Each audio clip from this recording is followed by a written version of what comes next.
good afternoon. Happy to be here and to be asked to talk to you and tell you about what we experienced with our adventure in Paris. You probably hoped you get by without a speaker with a German accent, but I have to disappoint you. So here we go. That's me. Proof. You also already introduced, and I want to start from the very beginning because this morning I saw that there's a lot of clinicians here. So we know, not only from talking to clinicians, but also from scientific research actually, that EMRs are not good for clinicians. We even know that sometimes they are a major source of burnout. People really get frustrated with the stuff. And that's something that we never wanted. So everybody who is in health IT actually wanted to be a big help to the people on the floor that try to treat the patients and to bring some remedy into the world. But unfortunately, we did not do. What we really want to have is actually a smart clinical companion, somebody that is helping us to do our work in a good way, where we can drink a cup of coffee with a good feeling and not thinking, oh my God, I have to go back to work. So why did it not work? First of all, if you think back in time, then we know that the first EMRs actually, or EPR, sorry, I might do that switch more often. So EMR, EPR, whatever you want to put there, I'm talking about patient records, yeah? So electronic patient records. So what we did, or my predecessors did, was taking the paper that you use in hospital and put it on the screen. And that was a good idea because it made the threshold very low for people to move from paper to IT. But it's not really leveraging what IT can do, because the information on paper is organized in a way that fits to the paper constraints, right? And we don't need that on the screen. If you look at an intensive care chart, that wallpaper, why is it like this? Because you have so much data, but you never look at all the data at once. On a computer, you can just show the relevant data for a certain question. And that's something where we fall short today. So this is a legacy that we have to overcome. The next thing that we have to look at is, we designed one size fits all. So everybody is supposed to work with the same tools. But we know, depending on the care setting and the role and the specialty you do, you don't need the same tools. And it has to look different, and you have to have different content on the screen to do your job. Think about a psychiatrist in comparison to a traumatology surgeon. Yeah. Next, and actually this is not a complete list, but I just want to highlight some of them. All these alerts, we call them decision support, but they are actually a pain in the nowhere. Yeah? We had this Dutch company, and they also had a nice button that would flash up if something was wrong with that patient. It was yellow, and the GPs that work with that system, they said it's the more work button. So the moment it flashes up, you have more work to sort it out. Yeah? And a lot of these alerts are not there to really advance or improve your treatment of that patient, but they are there to make sure that you're responsible if something goes wrong in the system. Yeah? So, not good. So where am I heading for, you're asking yourself? We know the systems were administrative, and still today we find those traces in the system. So you feel in many cases like a clerk and not like a clinician doing your job. And last but not least, and that's where we take it from, that's basically the fragmented systems. So we get a lot of different softwares running in a typical hospital, usually on average 70 to 100 applications in all kinds of combinations, different from department to department, whatever. And that is really a major source of frustration for the users, because it forces them to look at all kinds of different philosophies, user experiences, and they have to learn different systems, how to use them. And in many cases, you cannot port the information from one to the other, but you have to retype and re-enter it. So that's really something that stands in the way of doing a good clinical job with the software. And there are many other implications of that main problem. It's actually, I understand that the colleague from the morning is really hard to read and just speak of you. So I'm not reading out the list to you. You can do that yourself much better and quicker. But our problem is these systems are out there. They are not well connected because the interfaces are not transferring all the data. And even if the data was being transferred, we still don't have the workflows and the business logic being transferred. So that is living in those siloed systems. So what can be the solution for such a situation? There is, as I would like to call it, the pie in the sky or the two birds in the bush solution, which is the semantic interoperability. Yeah? So I love the word. It sounds complicated, and it is complicated. And we know it has been around for ages. I think the first time I heard it was when I thought about, why maybe move to health IT instead of doing anesthesiology 20 years ago. But it's still not there. And a lot of smart people working on it, but it's just not ready for productive use on the level that we would need it to solve that problem. Yeah? And if it would be there, it would be great. I think we're making very important strides towards it in the past years with FHIR and all those standardizations, but we are still not here. So the other extreme is, instead of hoping for the systems to be able to talk to each other and exchange the information, is to say, okay, let's just take one system. So bad news, there's not one system that can do everything. But you can sort of take a small compromise, and you can still have your pockets of niche systems that do something specific that will not be in your main system, but there are some of the systems out there that can do a lot. And if those systems cannot do it off the shelf, then very often they come along with customization features that help you to add the things that are missing from your perspective. So if we look at a short comparison, and again, I ask you to read because that will be boring if I go step by step here. Both approaches have their pros and cons, and there's two things I want to highlight still, because even if we have semantic interoperability, we will still have a problem of total cost of ownership, because a lot of systems have basic implementation costs, different databases, whatever that you have to set up, which are not scaling to the level that a single system can do from a pricing perspective. And the second issue is really the UX, because even if all these systems talk to each other, you have to be careful that a single individual user is not confronted with different systems when they are trying to do their job.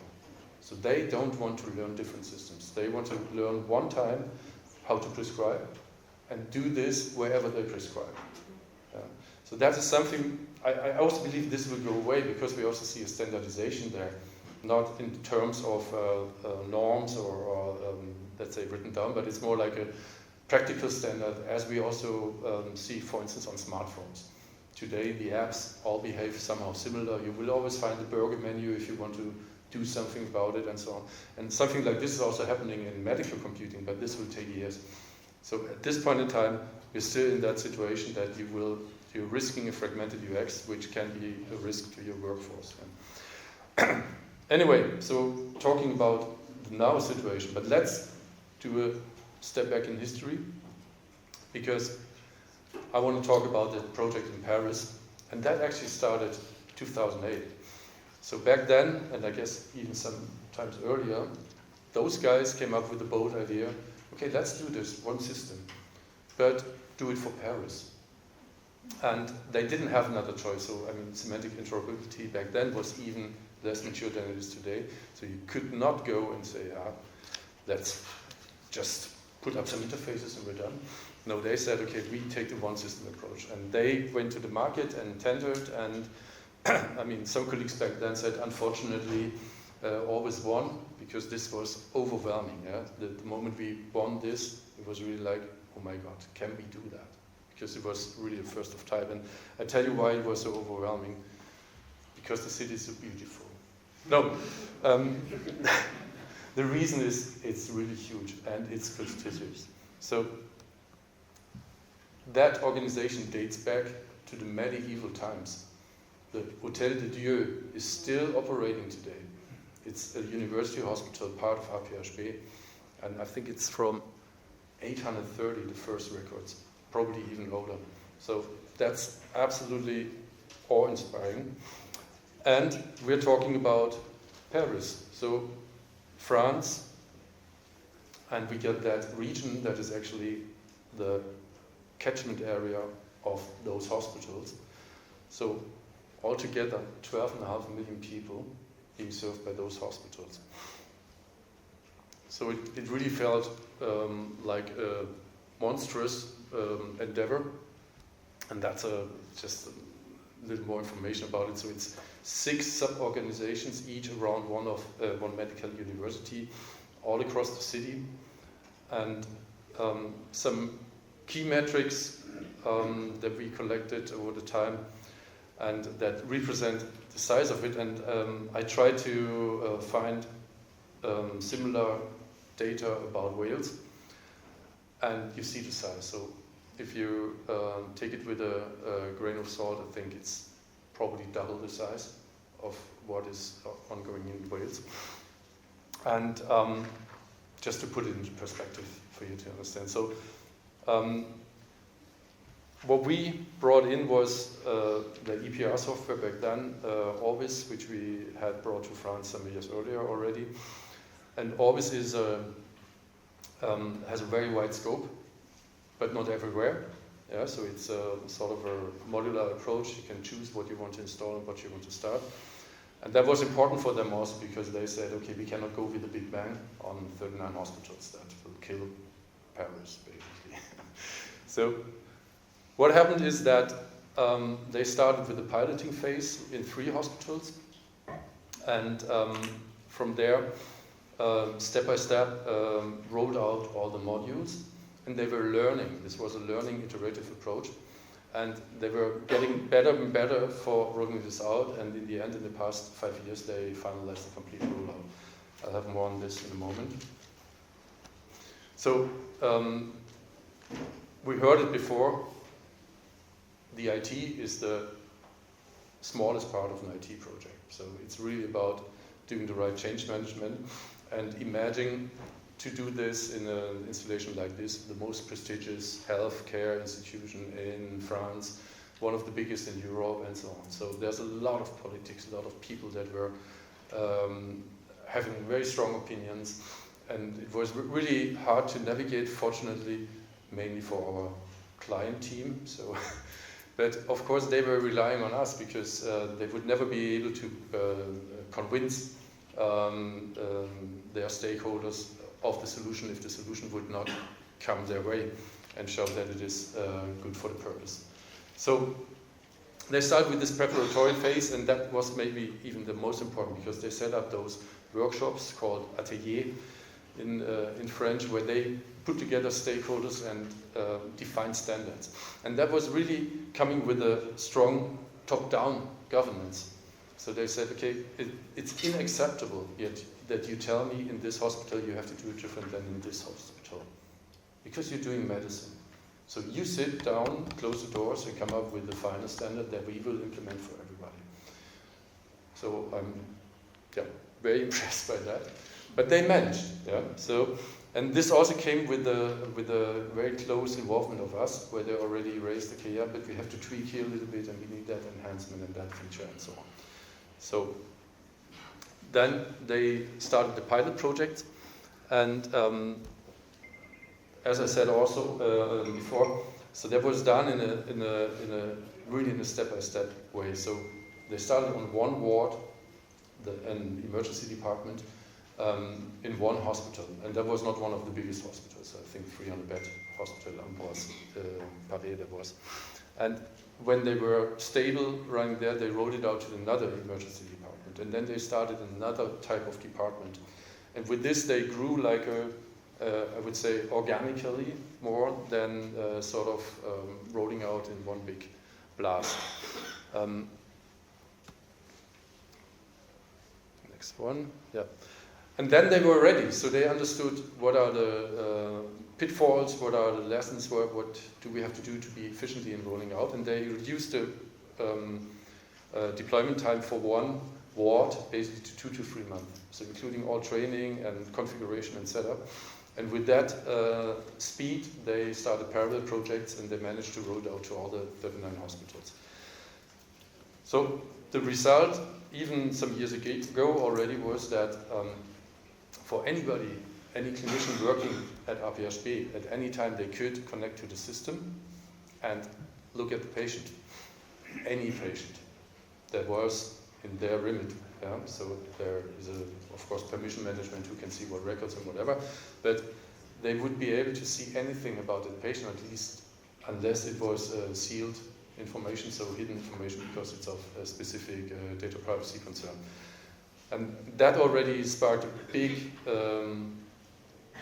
recognition of benefits, and clinicians really also came back to the IT team and to us and said, okay, this is so great, because we do not only have this, but through that mechanism we even have a lifelong record now for a big part of the population, because they are born in a RPHB hospital and they stay in Paris, and every time they go to a hospital we have their record and we can find their maternity record when they are 65. Okay, the project has not been around so long, but anyway, and this is very important because a big part of medical insights or diagnostics and right assessment depends on that you know what was the normal some years ago or before. So is this a change that is now really critical, or has it been around for ages? And that's really important information, and you can get it through that mechanism. So not enough having those benefits, they also started a project to get all that data into a clinical data warehouse, l'entrepôt des données de santé d'RPHB. And that is one of the biggest clinical data warehouses in Europe. And they really get the complete EPR data here in a pseudonymized way, and they can use it to run all kinds of research projects, and it's growing every day. It's really impressive corpus of knowledge and insights and real-world data.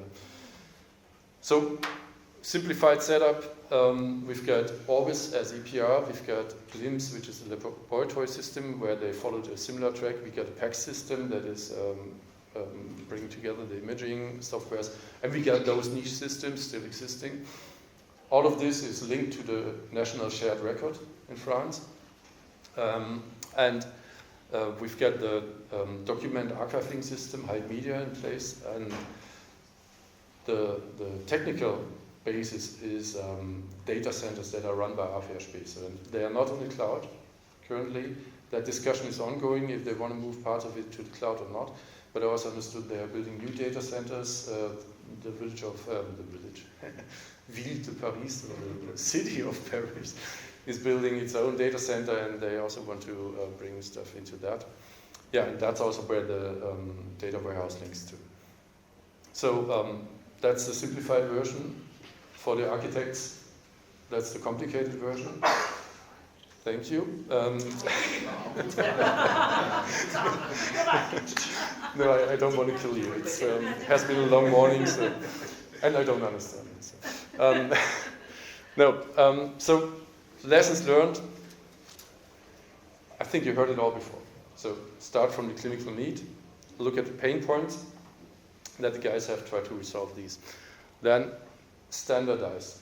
Really take that discussion, convince people to give up that little piece of extra special interest for the sake of one common standard that is worth so much, it's really invaluable. Then it's important to have a strong governance, because otherwise you cannot convince people, right? Then the next thing is users and people that you sort of molest with that new product and having to change their way of doing it. They need to see the wins for them. They need to be rewarded for the extra effort they bring. And that can be in the software, because you're solving the pain points. Or that can be also through the project, or any other incentives that you can set up to help those guys along. And we also said it before, so it's really important to sit together with the clinicians to design it and not to think you know what they need, because that will not work. Okay. So I think you can read the quotes from the colleagues from APHB2, and it's a very successful project for us also, because I think it also underlines that it's important that if you provide such a system to a customer, this is not like selling it and then goodbye, but this is a partnership, right? This is really like a marriage, and we're married with those guys. So we sit together, we talk about our roadmaps, about their roadmaps, we discuss how to continue that journey, and that is the last point I want to make. It's important that you don't consider this as a one-off project, but it's really a never-ending journey, and you got to find the right partner for that. And I wish you all the best to take the right decisions here. And for that last statement, I leave you, and thank you very much for listening.